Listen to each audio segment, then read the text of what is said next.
Okay, welcome to the April 2022 Journal Club. So AOTA conference was, I'm already lost on my date. Last week. Was it really last week? Okay. It was last week. It was my most stressful week in life. It was last week. Oh goodness. It could have been a few weeks ago for all I know. Everything's blending together. Maybe it was a week ago. No, I think it was last week. Was it over? Have I been in school yet? I don't remember. But anyway.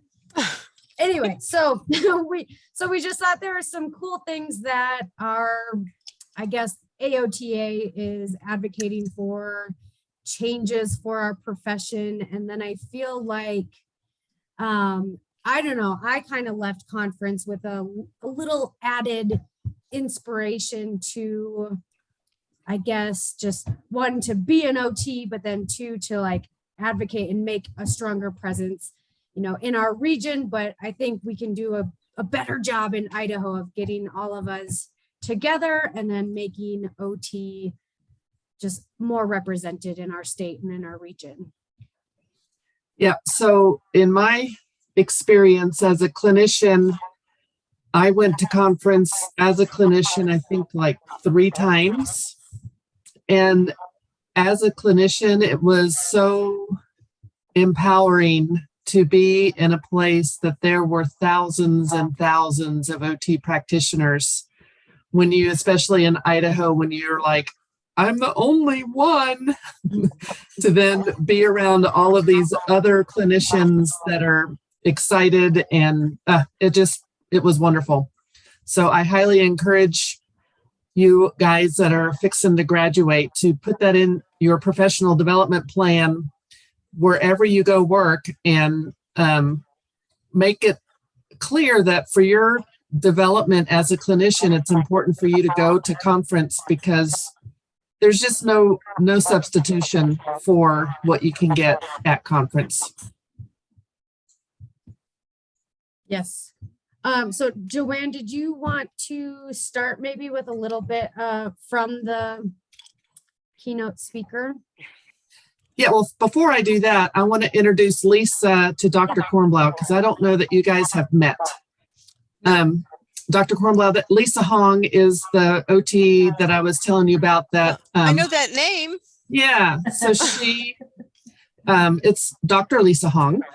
She did earn her post-professional doctorate at Eastern Kentucky. Congratulations. Thank you. And she was working in the clinic there in the program for a while and was teaching, but now she's running full-time into her practice again. So she has a private practice in Idaho Falls, that a lot of pediatrics, but she's my dementia partner. We do a lot of community education together on dementia. So a good resource to have for someone if you need an adjunct in the program. She is a wealth of information.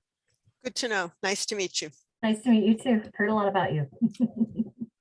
And we might as well just finish the introduction of, Dr. Kornblau already knows the rest of the people on here, but we have Alexa, Abby, and Laura Lee are all MOT students.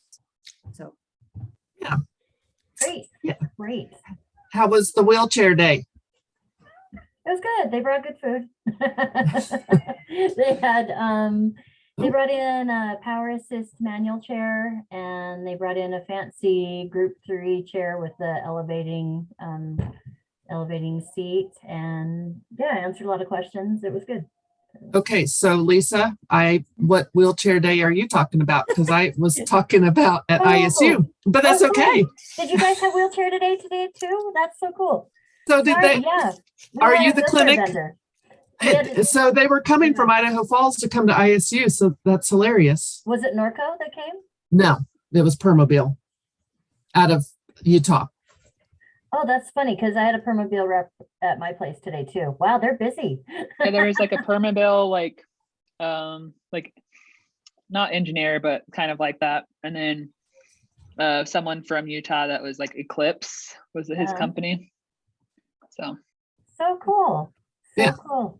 Sorry, I totally jumped in there just like it's all about me, but well, but we had the same thing. And I'm thinking it's probably the same people, because they came from Idaho Falls and then had to be at ISU by 12. So Yeah, because they left our place about 11. So Yeah. Okay. It was the same people. So cool. They're Yeah. awesome. They're really great vendors, and they love relationships with OTs because Yes, they do. Yeah. And that's the other key thing soon to graduate. Well, in a year, OT students is your wheelchair vendors are really good friends to have because they will provide, what am I trying to say? Cushions for you to try out with your people. And sometimes, depending upon where you're at, they'll leave them, and then you can have like a closet full of wheelchair samples, cushions and stuff like that. And it is a relationship because I know if they do that, eventually you'll order from them, and that's how they make their living. So they're pretty cool people. Not to mention when you have a very complex patient, like we had a pediatric patient that was essentially a quadriplegic, where we don't have those shower commode chairs just sitting around. So we were able to get a specialized chair from the vendors that we had relationships with, which then allows us to see what actually is out there, but then obviously have best equipment for our patients at the time. They're really good to help you problem solve too. I mean, I've had that, and not just on wheelchairs, but on shower systems and stuff like that. I've brought in some good whoppers, and they are good at helping out with those stuff. So, And they help you with the paperwork, mhm. documentation. So good people to know. Yep. So back to conference, there's kind of different parts of conference that as a clinician going, if you're not aware or really tuned in, like if you're just going because you saw that there's a class on, a specific treatment modality or a certification class, and you're going for that, and you don't really pay attention to the fact that there's the outgoing president's address, the farewell address, the incoming president's address, which those alone are pretty impactful because you just get the heartbeat of where the profession is at that point in time. And then there's the keynote address, which is usually somebody relatively famous that has had some exposure to OT, whether, they had a major stroke and they had OT and the OT really made an impact, or the one that really impacted a lot of people was there was a husband and wife couple that were running the Boston Marathon when the bomber hit and it blew their legs off. I was going to bring that one up if you didn't. So yeah. Did Ben Vereen, do you remember, did you see that one? And these kids don't have a clue who Ben Vereen is, but he was, but he was pretty cool. And then, so I have queued up the gal that spoke at this one, just so you can get an idea of what this person's like. We won't watch the whole thing, but you can get an idea. And I had never heard of this gal before, but she is a hoot. So okay.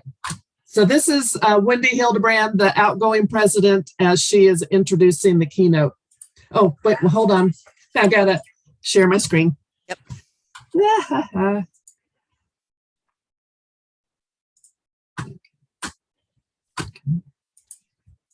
Okay.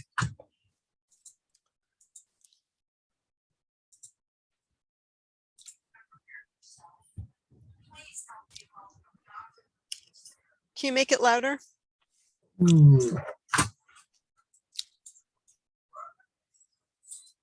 Oops. That's as loud as it goes on there. Let's see.